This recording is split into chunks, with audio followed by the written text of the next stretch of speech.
On November 9, 2022, Atomic Mass Games announced their new miniature skirmish game, Star Wars Shatterpoint. Will this new game shatter our expectations by welcoming a new wave of hobby Padawans into the miniature gaming hobby?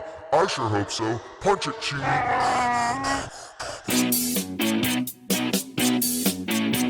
Welcome to Corner Case, you're in the hobby corner. I am your host, and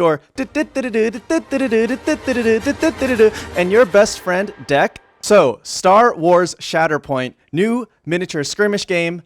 I think this announcement means a lot of different things to a lot of different people. Personally, I'm cautiously optimistic that this can be the new X-Wing. You know, walking it back, in general, games that have a licensed fictional property attached to them have a bit of a leg up. The world that a miniatures game is set in has a lot to do with the popularity of the game. When we think about our miniatures games industry, Games Workshop, as an example, has been building equity in their fictional world for many decades. When we compare that with companies like Weird making Malifaux or Corvus Belli making Infinity, what we're really talking about is those relatively young fictional worlds going up against decades-long foothold in the Warhammer 40,000 universe. All this to say is that the Star Wars property attracts people. People want more Star Wars more than ever. The fan base is bigger than ever. Young, old, all walks of life. And I am a part of the graduating class of people who got into miniatures via X-Wing. And so I remember firsthand that game brought so many different kinds of people together. People who didn't play miniatures games before or after played X-Wing. I met my now primary tabletop RPG group playing X-Wing. I met my Malifaux group, my Guild Ball group. I got so deep into the hobby with X-Wing as that gateway, and I know I'm not alone in this. Imperial Assault was actually my first painted miniatures game. My friend who got me into X-Wing got me into Imperial Assault, and we had some great times playing that PvP system. To this day, I think it's a great game. So to summarize my optimism of Shatterpoint, what I'm saying is I hope that this game has the ability to bring a lot of different people, new people, together into our hobby. Skirmish games can be more accessible, they can be lower model count, they can take up less physical space, potentially the time can be shorter. People want more Star Wars than ever. I don't think that this game will come pre-painted. I think pre-painted is very difficult from a business standpoint. But I think there's still the opportunity that the game comes pre-assembled. Now, I think it's important to look at the context of this game.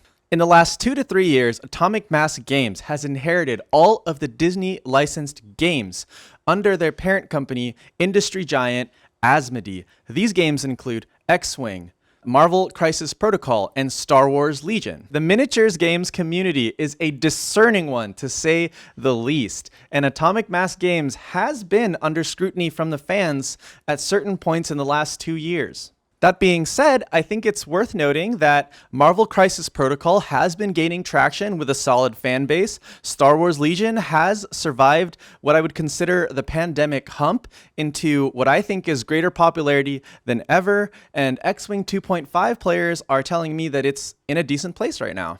Given all the context, I am still cautiously optimistic. You know, I just told you that I have Imperial Assault. I have the first wave of Star Wars Legion product. Coyote BD on the Discord brought it up that how many times can I buy these Star Wars minis? How many times can I buy the Imperial faction? How many times can I buy Stormtroopers? And yes, the quality of the minis is better every single time, but how many times are you really going to make me rebuy these guys? Part of the reason this is a part of the reaction is because in the teaser video, the miniatures do appear to be a slightly different scale than what is present in the Star Wars Legion system. If it were up to me, I would hope that there is some compatibility between Legion and Shatterpoint from a scale perspective to keep me in both systems. As an example, I was able to just playtest Kill Team with a friend last month because I had a bunch of Space Marines lying around. Easy peasy. But now you're asking me to own Darth Vader in Imperial Assault, Star Wars Legion, and Shatterpoint scales, and I think that is kind of tough. Another hesitation I have is just following another meta. Do fans have the attention span? Do they have the bandwidth to follow another competitive skirmish games meta?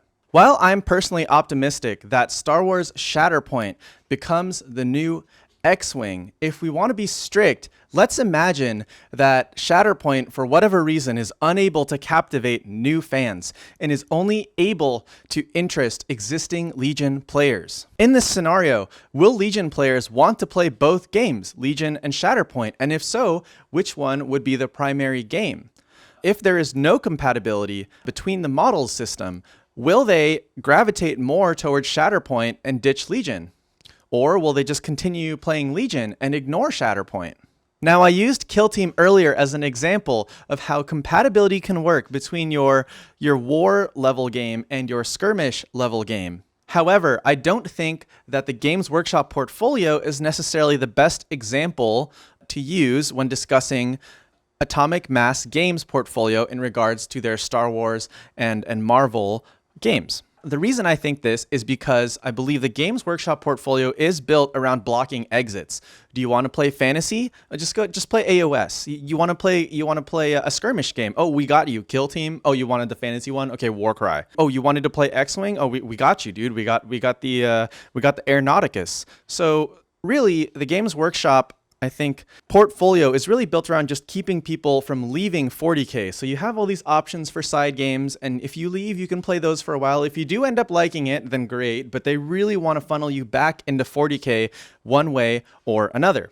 So, is Atomic Mass Games building this type of portfolio? I don't necessarily think so. They already have X-Wing, which has a great following. They're starting to build Legion, which is starting to have a great following. Marvel Crisis Protocol, a skirmish game for a specific fan base. And now Shatterpoint. I think it does have a lot of specialist games, but we won't know exactly what audience it's going to reach until it is released. And that's probably my biggest question and my biggest optimism. I hope from the bottom of my heart that this Star Wars Shatterpoint game is able to captivate that new audience like X-Wing was able to. So what is the strategy behind Star Wars Shatterpoint? Will it be a product that captivates new players, or will it be a product that splits the attention of existing players? Only time will tell. We'll be following the Shatterpoint updates on the channel. Please like and subscribe if you've enjoyed this content. Join us on the Discord. Join us on the Facebook. Thank you so much to our Patreon supporters. We really appreciate it, and we appreciate every one of you. Leave a comment below. What do you guys think Shatterpoint is going to end up being? Are you guys interested in Shatterpoint? Are you not interested in Shatterpoint? We want to have that discourse below. See you next time. I am ready to subscribe again.